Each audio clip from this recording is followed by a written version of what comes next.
Hi, my name is Debbie Farinella and I'm from Sizzix, and I'm here today at Scrapbook.com showing you some wonderful things that you can create for your upcoming holidays. First, I want to show you a great page that you can do with our spooky witch die. It's showing our bats, this cute little witch feet, a tombstone, and a hat. So I'm going to show you the different ways that you can layer the scrapbook page with a background paper showing through the die cut pieces. So I'm going to get started with your back page. First, I'm going to start with a pattern paper. What I wanted to use here was a vellum paper that has black polka dots, but since it's vellum, it wouldn't have shown up very brightly on the gray paper.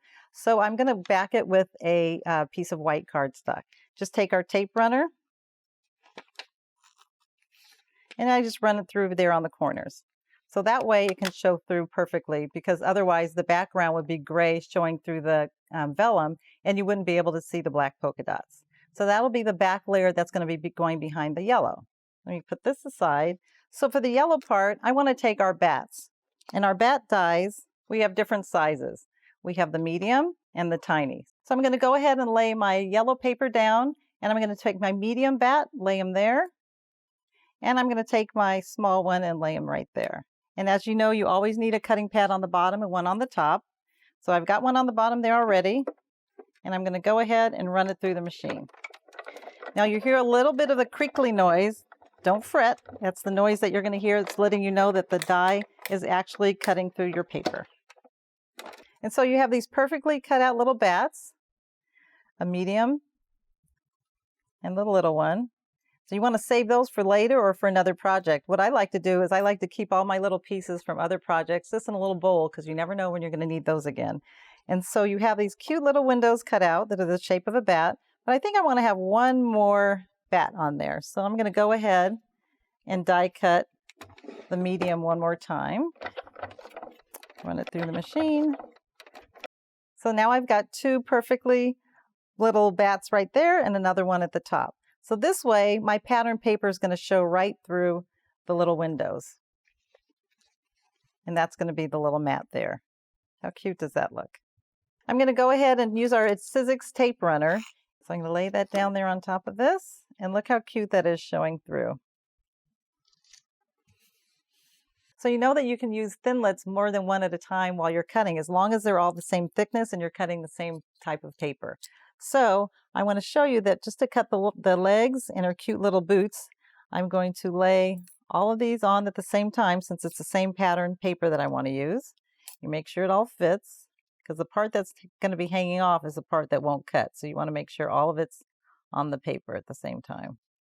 And then I'm going to do the tombstone too, because the paper is the same thickness and the dies are also Thinlits too. So cutting pad on the bottom, just like before, another one on top,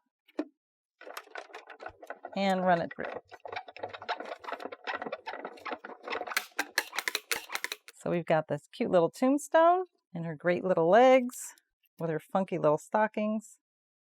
So I already had gone ahead of time and put our adhesive sheets on the back of my pattern paper. That way when I go ahead and cut it through, it's already going to be a sticker. I don't have to take a fine glue tip or glue pen and go around the back of it. So it's already a sticker ready to adhere.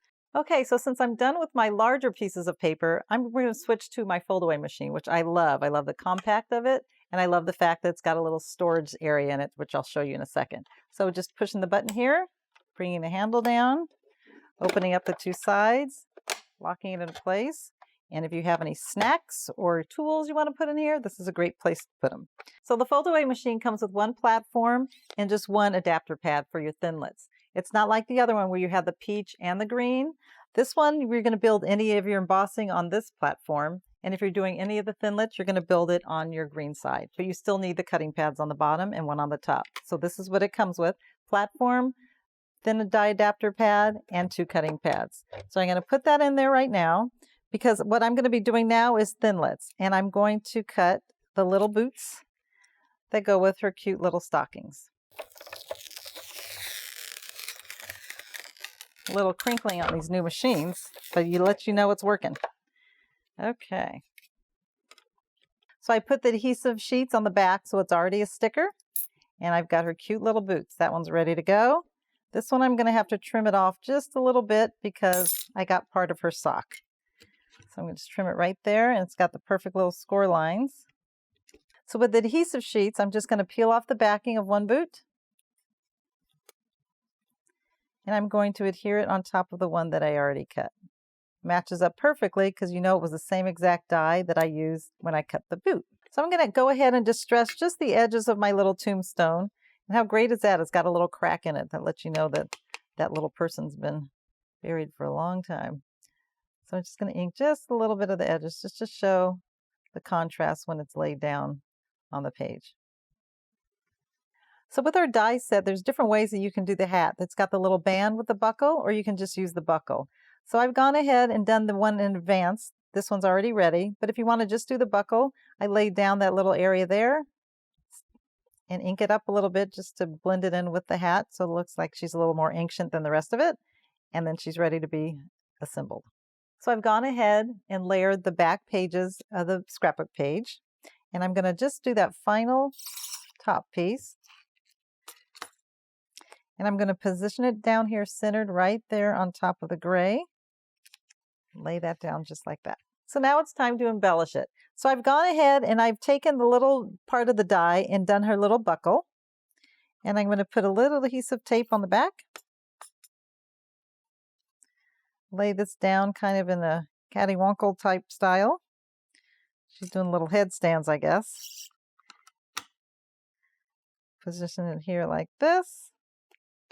And with our Sizzix foam tape, I've put a little piece on the back so it'll give it a little bit of dimension. Put her little cap there. So after inking the sides, I went ahead and added the RIP. I put a little adhesive backing on there. I'm going to peel that off. Put it back in behind her little cap here. And with a few embellishments and a great photo from Halloween, I hope you have a spooky holiday. So with the little bats that I die cut earlier, I could have added them to the page if I wanted, but if you're having a party, how cute would this be if the same scene was on your invitation?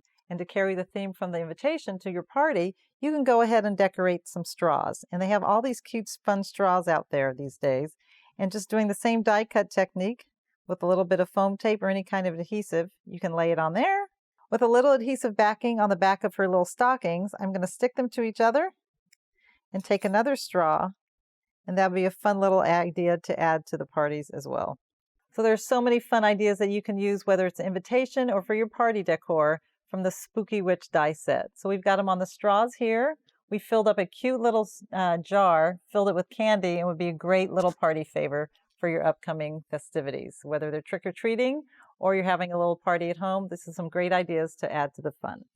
Okay, so for our intricate dies, these are some great ideas that you can do along the same lines. So for your upcoming Christmas holidays, you can add cards, invitations. You can use our elf and use the same idea for place cards or anything to tie in with your home decor or any of your correspondence during the holidays. Thanks for watching. If you like this video and want to see more from Scrapbook.com, please share, like, subscribe, and leave a message. Happiness is life handmade.